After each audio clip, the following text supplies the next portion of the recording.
Ladies and gentlemen, first of all, I want to thank the organizers for inviting me to this talk.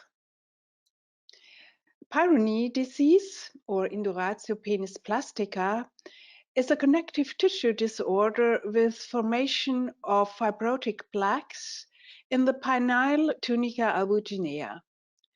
Typical symptoms, therefore, are induration, deviation, pain during sexual intercourse, and erectile dysfunction. Independent of the age and the geographic area, the estimated prevalence varies between 3 to 11%.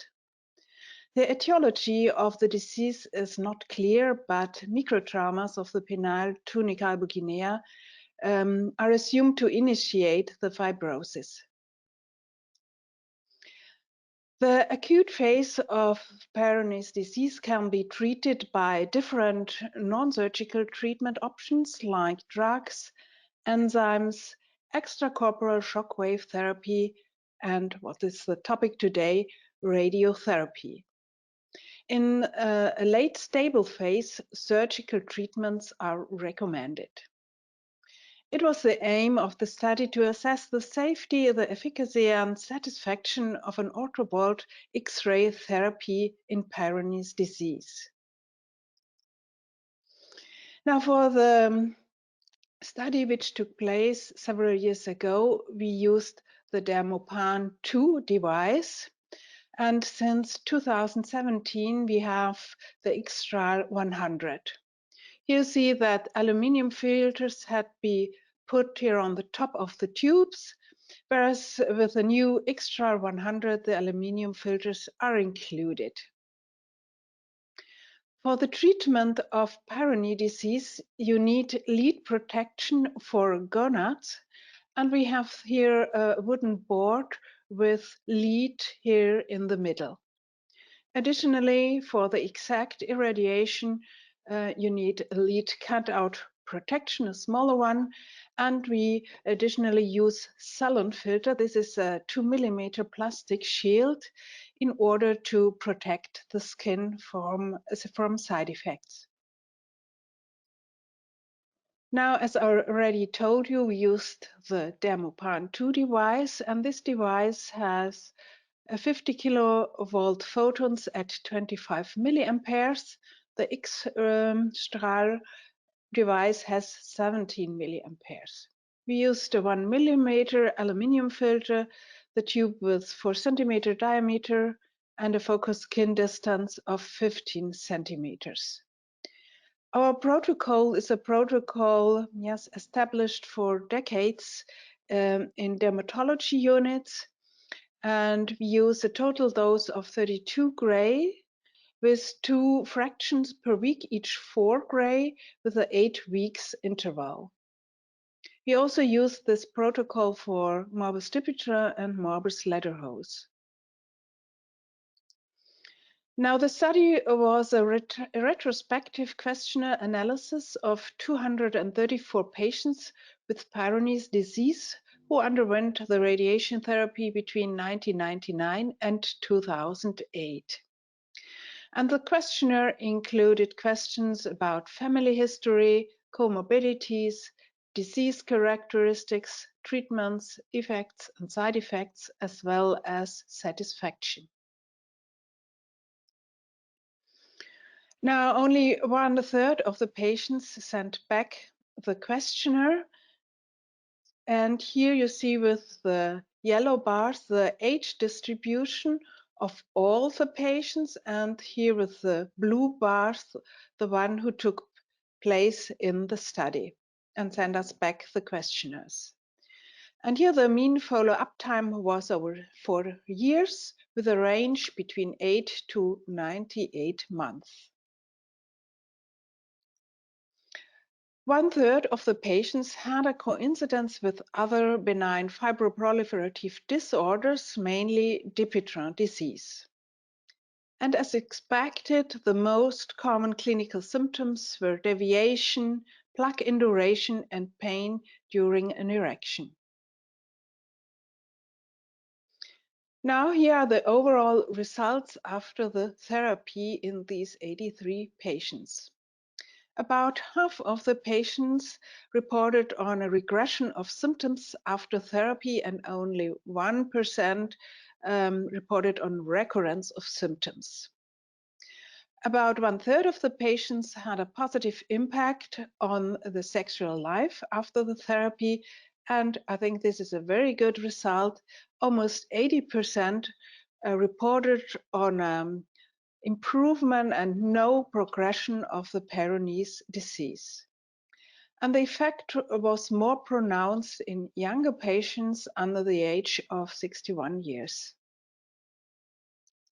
Now, if we look at single symptoms, we can say that in half of the patients there was a regression on deviation, and in 36% a stabilization. Only 7% reported on a progression on deviation. Similar results were found for the effects on induration. Here 24% reported on a regression and 25% on stabilization. Also here only 7% had a progression. The best results were found for the symptom pain.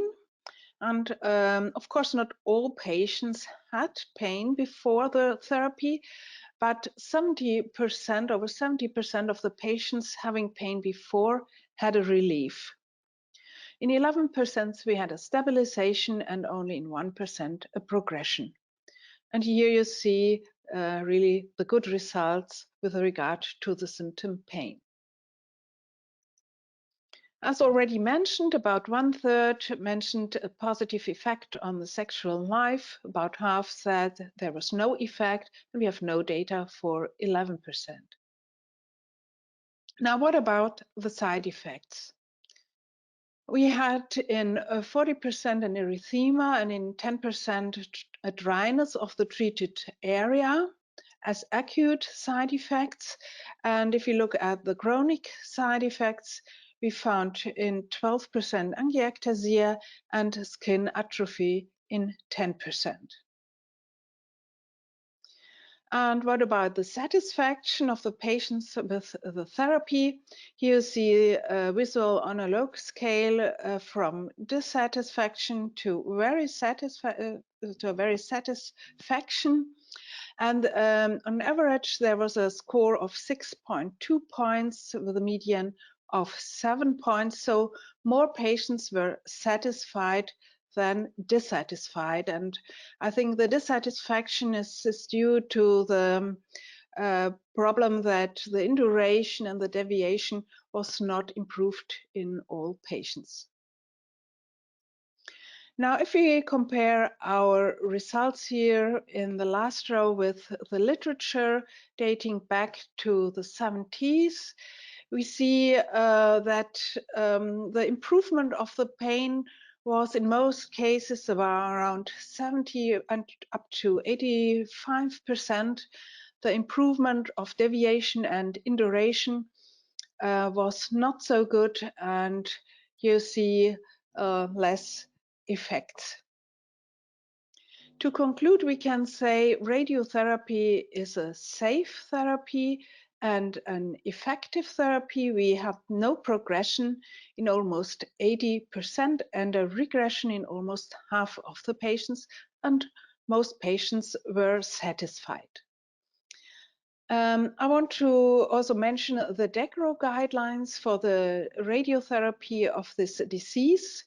Here, a total dose of up to 20 gray in daily single fractions of 2 to 3 gray is recommended.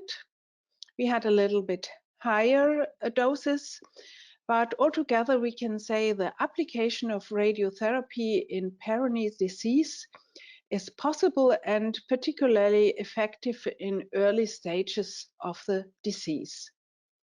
And at the end, I want to thank all the co-workers who were involved in this study, and I want to thank you for your attention.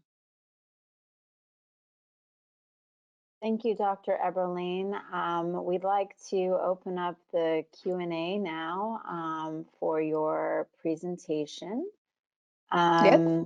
Yes, great, fantastic.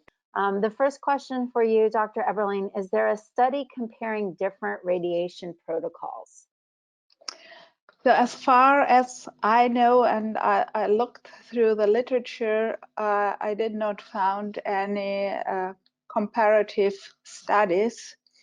Maybe one study back in 1975 comparing one radiation with 10 grays with two radiations up to 20 grays, but there was no difference, and maybe the total dose is too low. I think, yes, this is necessary in analogy to the study of the morbus Lederhosen to do really placebo-controlled studies. Okay, thank you. Next question, why was 50 kV used rather than a higher and more penetrating kV dose? Yes, the Dermopan 2 device is, yes, a device from the 60s and 70s years, and we had this over the last centuries, and this device does only have this 50 kilowatts. But now we use with the extra, you can use a higher dose, of course, in analogy to morbus Lederhosen and morbus Dubiter. Okay, thank you. We do have a full schedule today, but we have time for one more additional question. This is regarding side effects. How did you handle side effects?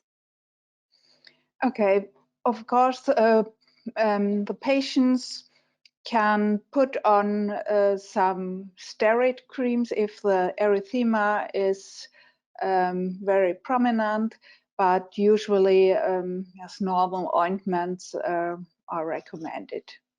So it's not a big problem for the patients.